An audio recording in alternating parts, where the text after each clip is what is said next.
Hi everyone, welcome to Secret Garden. Today we're going to talk about on what actually to grow the wheat in a mini grow box. Most likely you've already done some research on that, and that you already know that the main two options are the potting soil and hydroponics. Such options as aeroponics, fogponics will just label as exotic, and for now we leave them out of scope. If you prefer to grow in soil, then in a way it's easier. The main thing is to choose a pot that would fill the lower third of the grow box to a maximum. Alternatively, you can sew a sack from a thick material of the required size. Such sacks are great because they don't prevent the airflow from getting to the roots. Some also recommend placing a durable plastic bag onto the bottom and pouring the soil straight into it. But whichever decision you make, think about how you're going to deal with overflowing. Excess water shouldn't overstay in the pot, and your grow box shouldn't make a puddle on the floor after each watering. And as far as what kind of soil to choose, there's tons of information online, and I hardly introduce you to anything new here. At first, I also used to grow in a soil, until one day my pots were infested with fungus gnats. In a close-up greenhouse environment and with a total absence of predators, they very quickly turned my grow box into a local branch of hell, and I was never able to find a 100% effective remedy against those pests. Since then, I only use hydroponics in my grow box. In hydroponics, there are many options to choose from, but we will focus on the method called DWC, Deep Water Culture. It's relatively simple and quite effective. The basic setup for it consists of following: a container, a small net pot with a substrate, and an air pump which enriches the hydroponic solution with oxygen. So for our today's project we'll need a food storage container. Its height shouldn't exceed 1/3 of the total height of the grow box. Its volume should be as large as possible, yet it should fit inside the grow box. In my case it's a 3.4 liter container with a height of 11 centimeters. A net for the substrate. This time I decided to do it the hard way and make it myself from a plastic garden net, but you can certainly buy one off the shelf. An air pump. I bought a small compressor on AliExpress, but we'll discuss it in detail a bit later. An aluminium tape for light blocking. 2 cocktail straws, a thin and a thicker one, so that one fits inside the other. A small piece of styrofoam. A drill or a screw gun, as well as 2 drill bits. 8 mm to match our thickest straw diameter and 6 mm for aeration pipes openings. It would be good to buy a micro irrigation kit. It contains black plastic tubes with a good rigidity, a half-liter pop bottle. Choose one with a black cap.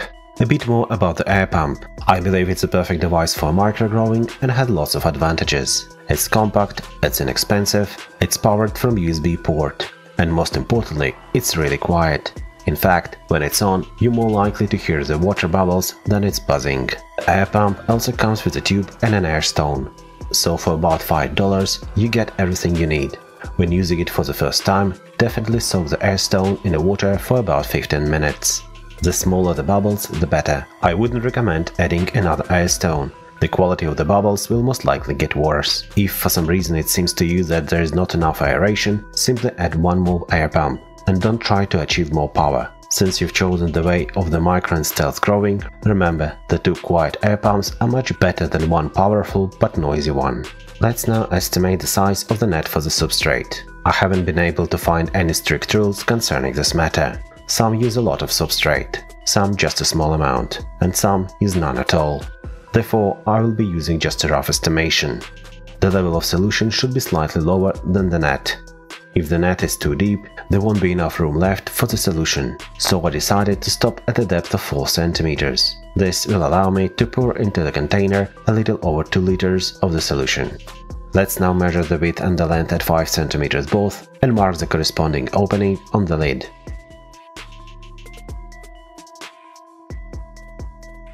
After warming the plastic above the kettle, we're cutting out the opening with a knife.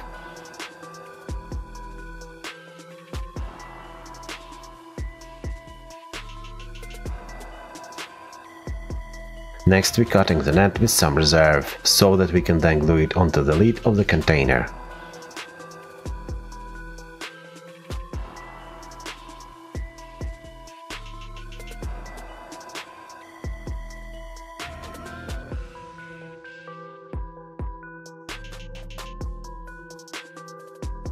We can later adjust it as necessary.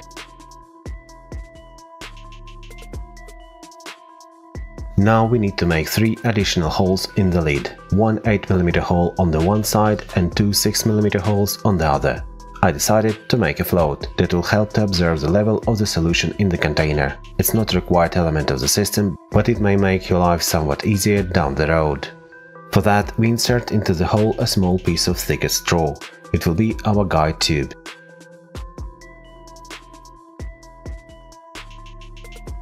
We then glue the piece of styrofoam onto the tip of the thin straw and pull it through.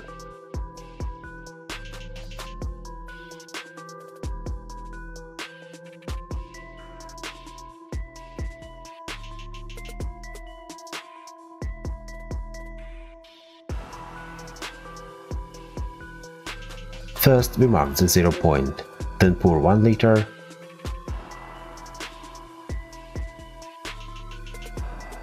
then 1 more, and finally 200 milliliters, while marking the float as we go. I had to shorten the guide straw a bit.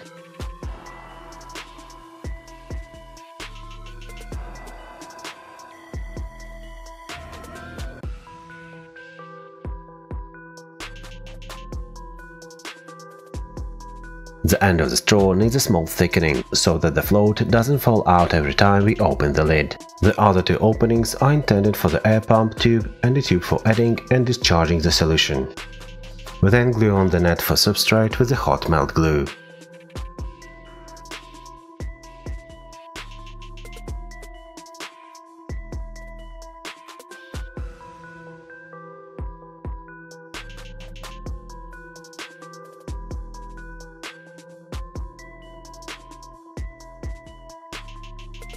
I use aluminium sticky tape for light blocking. If the light gets into the container, we'll end up with algae. That will gobble up our solution and will mess up with our pH levels. So let's not propagate any spongers.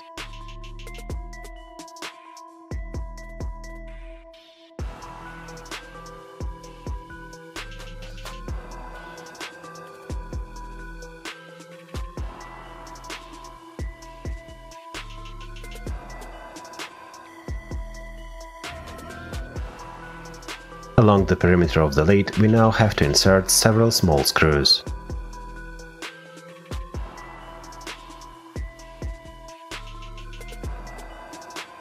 Underneath the lid there is a silicone gasket, so the screws won't stick out and won't get in the way when we close the container. Between the screws we stretch the wire. You can use a simple garden wire, however I prefer a copper one. In the future we'll be using it for our plant training.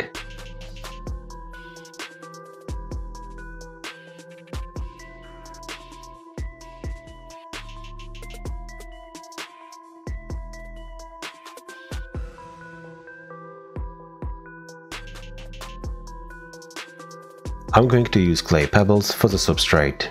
They have a rather large size, so you can make the size of the net cells larger too.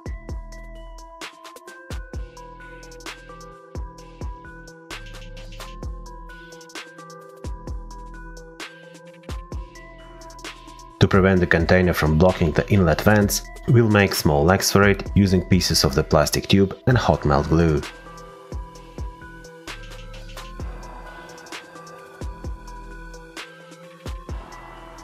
Pull out the solution tube through the back wall of the grow box.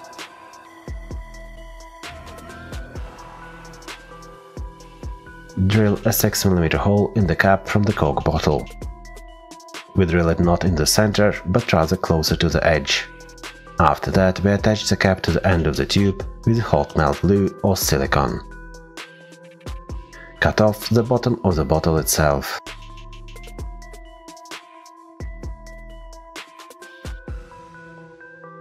Now we can change the solution without opening the grow box, filling it with solution after screwing the bottle back on the cap.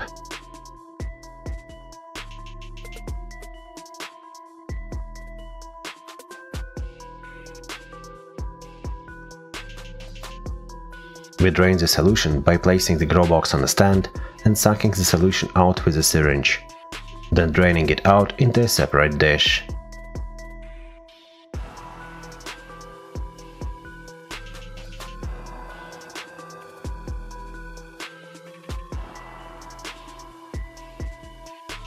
The air pump is placed on a special hook, but the wire is pulled out through the back wall.